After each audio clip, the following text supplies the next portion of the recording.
सार बचन राधा स्वामी भारती भाग दूसरा वचन 41।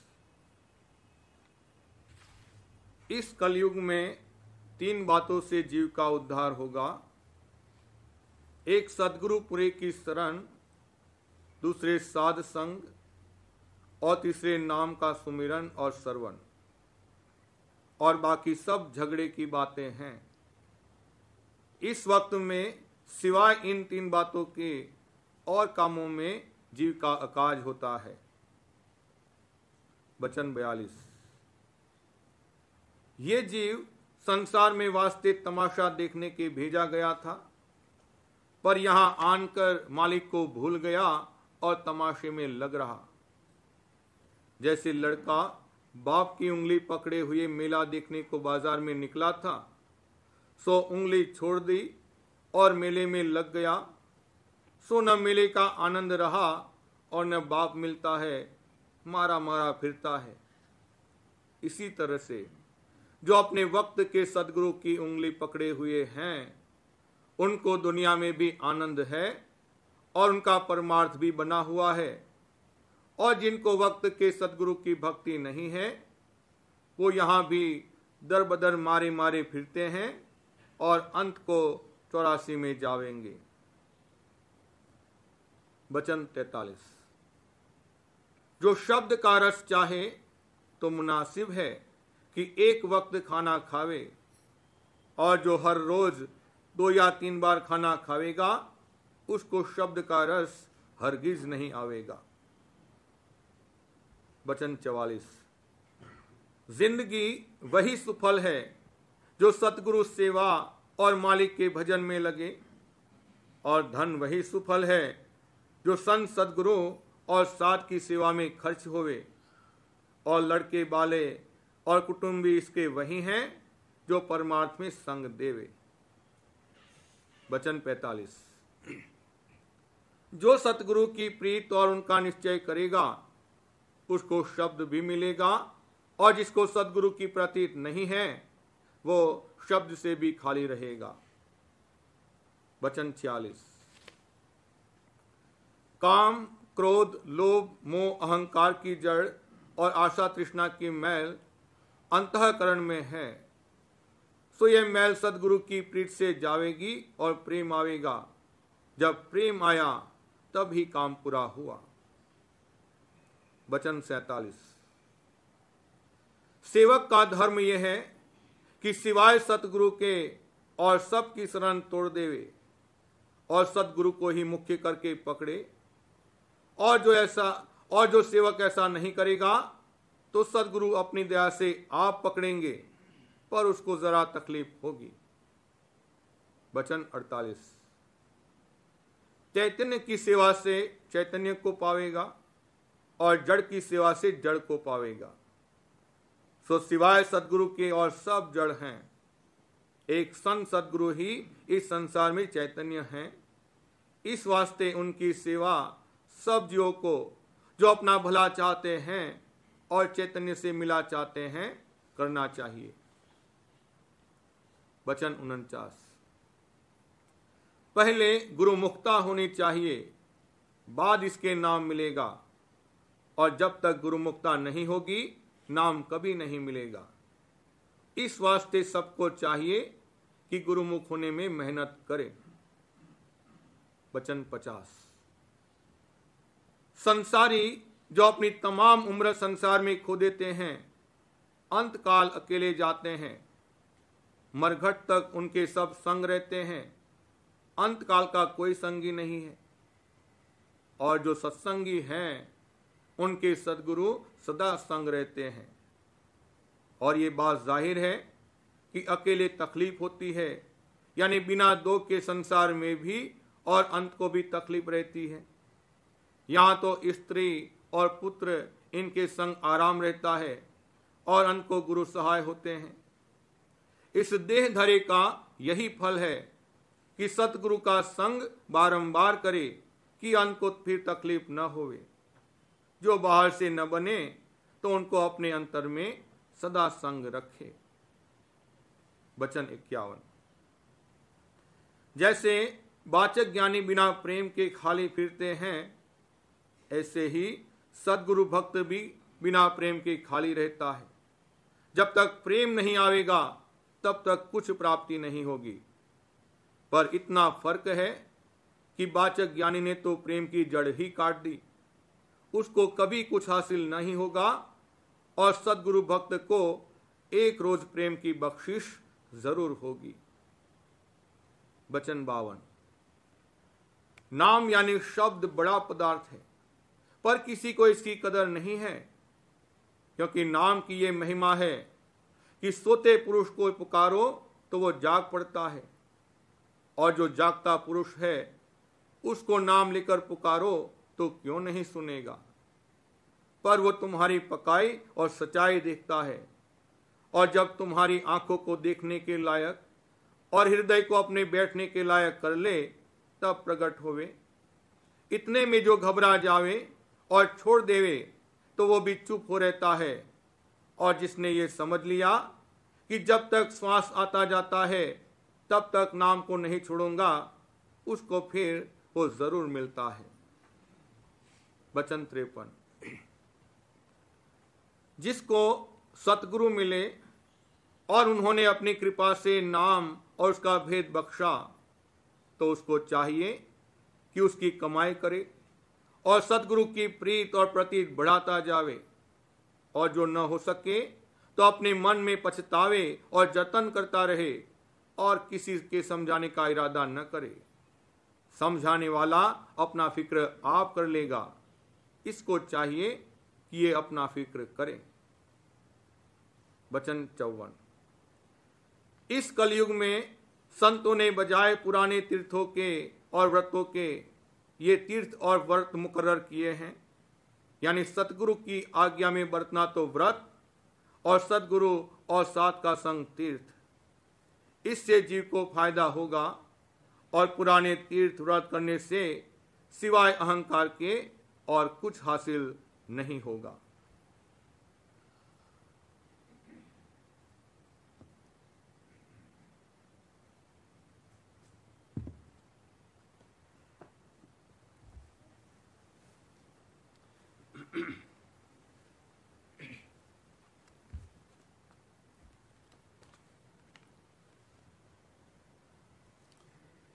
बचन बाबूजी महाराज, पहला भाग, बचन 11, इलाहाबाद, 26/9/1931।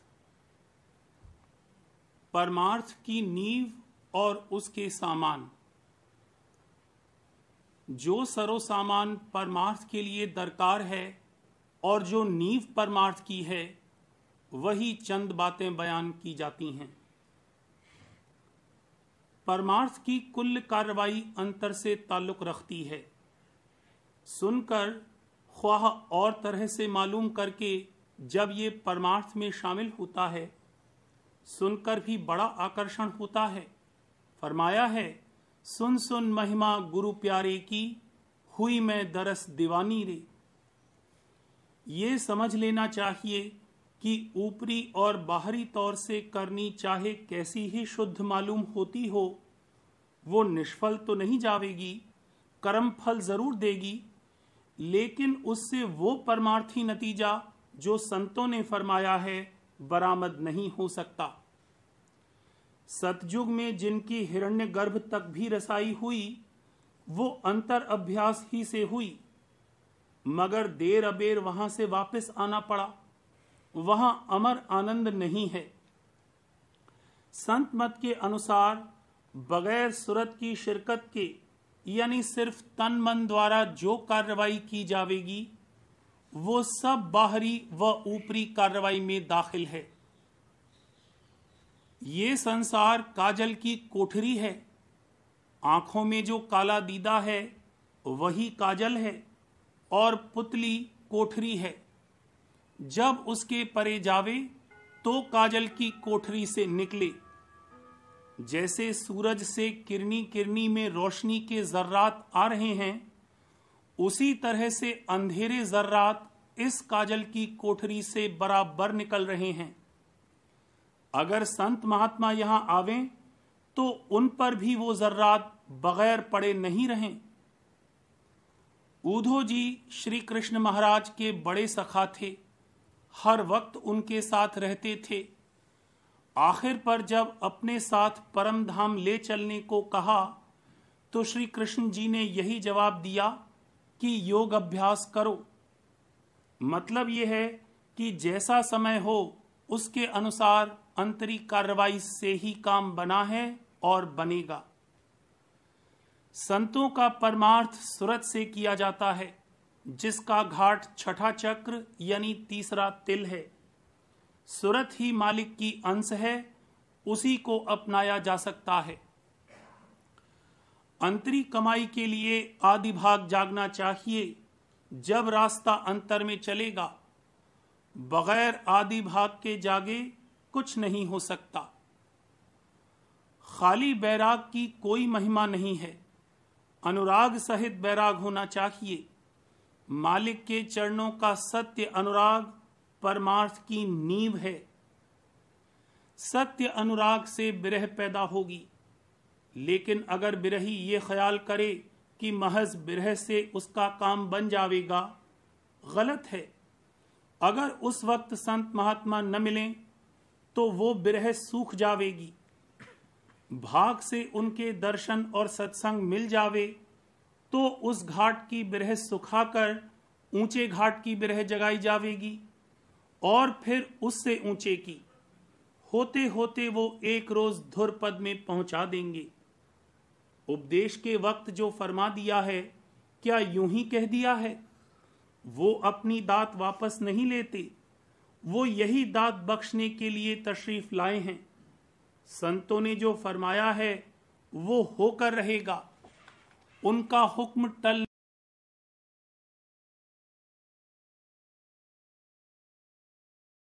दूसरे जन्म में होगा। वो एक रोज सत्य देश में पहुंचाकर छोड़ेंगे। वचन 12 इलाहाबाद 27/9/1931। सत्संग की महिमा भक्त जनों की रहनी, साकित जनों की किस्में। सत्यधार का सत्य अनुराग सुरत ही को अंतर में पैदा होता है। सुरत मालिक की अंश है और उसके अंतर में उसके देश से जो अमृत की धार आ रही है उसके ग्रहण करने की ताकत है। गिलाफों की वजह से उस धार का असर मालूम नहीं होता। जैसे जैसे गिलाफ सूक्ष्म होते जावेंगे, धार प्रकट होती नजर आवेगी। जब तक सुरत में प्रेम नहीं जागा है, जो कार्रवाई भक्ति के नाम से की जाती है वो कमोबेश भंडई है। भंडई से ये मतलब नहीं है कि झूठ है, बल्कि उस तरह की प्रीत और तरह के रूपों में तब्दील होती रहेगी, इसलिए असत्य है। सुरत से जो भक्ति और प्रीत की जावेगी उसी से काम बनेगा। भक्ति करने की रीत नीचे से ऊपर तक एक है और चंद बातें सब में हैं। जानवर अपने बच्चे के लिए जान तक दे देता है।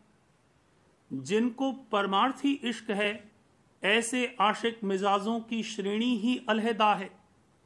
वो जो शक्तियां तन मन से आती हैं उनको अपने प्रीतम के चरणों में अर्पण करने के लिए तैयार रहते हैं। इश्क मजाजी वाले आशिक मिजाज और ऐश मिजाज अलहदा हैं। सच्चे आशिक मिजाजों की श्रेणी ही में से भक्तजन पैदा होते हैं। आशिक मिजाज से मुराद ऐसी रंगीन तबीयतों से है जिनमें उमंग और उसका असर होता है। जिनमें कोई उमंग नहीं होती वो तो पत्थर हैं, साकित हैं। मालिक से प्रेम करने वाला साकित जन में से थोड़े ही निकलेगा। साकित जनों की कई किस्में हैं। एक तो वो हैं जो जड़ प्रीत लोभ मोह में फंसे हुए हैं, उनको धन के आगे औलाद की भी परवाह नहीं। एक वो हैं जो विद्या बुद्धि के अभिमान में डूबे हुए हैं। बुद्धिमान अभिमानी जो नर विद्या नारी के हुए गुलाम, और एक तरह के वे हैं जो आलस और आराम में लिप्त हैं। वेदांती भी इसी झैल में हैं, जिन्होंने प्रेम की जड़ ही काट दी। जोगेश्वर ज्ञानी जो प्रकाशक थे, वो इनसे अलहदा हैं। आसन लगाने या आंख बंद करने या और ऐसे स्वांग भरने से कुछ नहीं होता। ये तो इस तरह है जैसे भांग पीकर भंगड़ी को इंद्र सभा दिखाई देती है या अफीमची को पीनक में बड़े बड़े महलात नजर आते हैं। इससे परमार्थ का भाग नहीं जागता। जब तक मन मुलायम न होगा, कुछ भी नहीं होगा। यहीं की अग्नि में पकाया जावेगा और नीचे से आग देकर सुरत अंग निकाला जावेगा, जैसे कंचन निकाला जाता है। उसी सुरत अंग में प्रीत जोड़ने की शक्ति है। सूरदास बड़े भक्त हुए हैं। वो ऐसे ही आशिक मिजाजों में से थे। ऐसे लोगों की तबीयत हमेशा यकरुखी होती है। सूरदास जी को अपनी स्त्री से बड़ी प्रीत थी।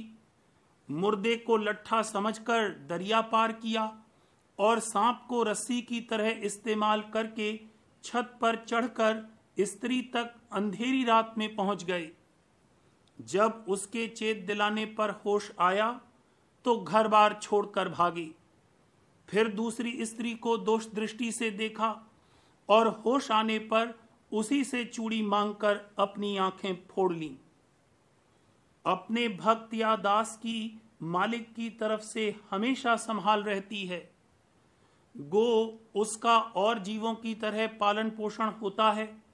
वो इंद्रियों के घाट पर आवेगा, उस पर सब तरह का असर भी पड़ेगा, लेकिन मालिक उसको बह न जाने देगा, डूबने से बचा लेगा। इश्क दिल चले का काम है, पत्थर का नहीं। उसको यहाँ का तमाशा तो सब दिखाया जाएगा, लेकिन सिलसिला अंतर से लगा रहेगा। अगर सिलसिला नहीं लगा है तो कुछ नहीं प्राप्त होगा। अहो भाग्य हैं जब सदगुरु के दर्शन प्राप्त हों। अगर सदगुरु विराजमान नहीं हैं तो जिनका उनसे सिलसिला लगा हुआ है, ऐसे अधिष्ठाता का संग करने से भी कमोबेश उस तरह का फल प्राप्त होगा। जब सूरत शब्द को ग्रहण करेगी, मन का पटरा होगा। ये सूरत शब्द अभ्यास से ही बन पड़ेगा। प्राणायाम बहुत जल्द असर करने वाला है, लेकिन उससे उस दर्जे मन मुलायम न होगा कि सूरत बरामद हो। प्राणायाम 10 घंटे कर सकता है और सूरत शब्द अभ्यास 5 मिनट नहीं कर सकता। जब मन का पटरा करके सूरत निकलेगी तो हिरण की तरह छलांग भरेगी। हिरण अनायास जबान से निकल गया है। मुराद ये है कि जैसे हिरण की टांगें आगे से खम नहीं होती, डगमग नहीं करेगा। जब छलांग मारेगा, ऊपर को मारेगा। लेकिन सिलसिला जागे हुए गुरु से होना चाहिए। खोजत फिरे साध गुरु जागा। यही आदि भाग जागना है और सत्य अनुराग का पैदा होना है। इससे पेशतर उपदेश का पूर्ण अधिकार ही नहीं है। सत्य अनुराग पैदा होने पर वो जीव उपदेश और सत्य संदेश सुनेगा। जो शरण में आए हैं, सबका ऐसा भाग अंतर में जागा है और गढ़त कर करके विशेष जगाया जा रहा है। जिसको भक्ति करके इसी जन्म में फल फूल लेना है, वो तो ऐसे एग्जॉटिक प्लांट्स हैं जिनकी हॉट हाउस, ख्वाह ग्रीन हाउस नर्सरी या कंजर्वेटोरियम में रखकर हवा बदली जाती है। पोलर रीजन्स यानी बर्फिस्तानी देशों के पौधे हिंदुस्तान में लगाना बमुकाबले भक्ति वृक्ष के कोई बात नहीं। ये दोनों देश इसी पृथ्वी पर हैं। भक्ति ऐसे देश का पौधा है और ऐसा वृक्ष नापैद है जिसका देश इस पृथ्वी के परे है, बल्कि उससे ऊपर निजाम शमसी, अंड और ब्रह्मांड के परे ये सत्य देश का पौधा है। ऐसी सूरतें चाहे कहीं परवरिश पावें, बचपन ही से उनके दिल में कभी कभी हिलोर उठेगी कि क्या हम यहीं फंसे रहेंगे। अगर कहीं बड़े आनंद से खेल रहे हैं तब भी कभी कभी याद आती है कि हे मालिक, हम कहाँ इस आफत में पड़े हैं, कभी दर्शन दोगे या नहीं। ऐसे जीवों का कभी तो तन सूखने लगेगा, लेकिन हर्ष अंतर का होगा और वो बाहर भी छिप नहीं सकता। अंतर का नूर आंखों से दरसेगा। हर्ष अंतर में होगा तो कुछ कुछ बाहर भी मालूम पड़ेगा, मगर ज्यादातर पहचान वालों को। जिसमें भक्ति है वो परमार्थ की आबो हवा नहीं छोड़ेगा।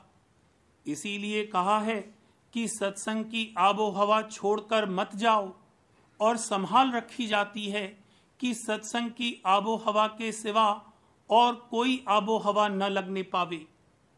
अगर संभाल अंदर से न हो तो बह जावे दुनिया में से गड्ढे मारे। अंतर या बाहर सत्संग से जो जुदा नहीं होते उन्हीं के लिए कहा है, खाऊं प्रसादी ओढ़ूं प्रसादी, नाम तुम्हारा लिए जाऊंगी, देखो चाहे मत देखो स्वामी, मैं अपनी सी किए जाऊंगी। ये हालत देखा देखी की बात नहीं है। हुजूर महाराज के जमाने में ऐसे सत्संगी भी थे जो वही खाकर रहते थे जो हुजूर महाराज देते थे। उनका ये प्रसाद पाना अष्ट प्रहर का आहार था। चाहे देर से चाहे अबेर से, चाहे भावत चाहे अनभावत मिले, बस उसी पर रहते थे। बाहर बाजार से लेकर कुछ नहीं खाते थे। उनकी सूरत रूप और नाम के आसरे अड़ी रहती थी। बात तो यही है कि अगर बाहर मौका न हो तो अंतर की धार के बगैर अर्पण किए खाना हराम है। नकल उतारने से काम नहीं चलेगा। अंतर में लगन वैसी होनी चाहिए। ऐसे चंद ही लोग थे। ये सत्संग की महिमा है, जितनी वर्णन की जावे थोड़ी है।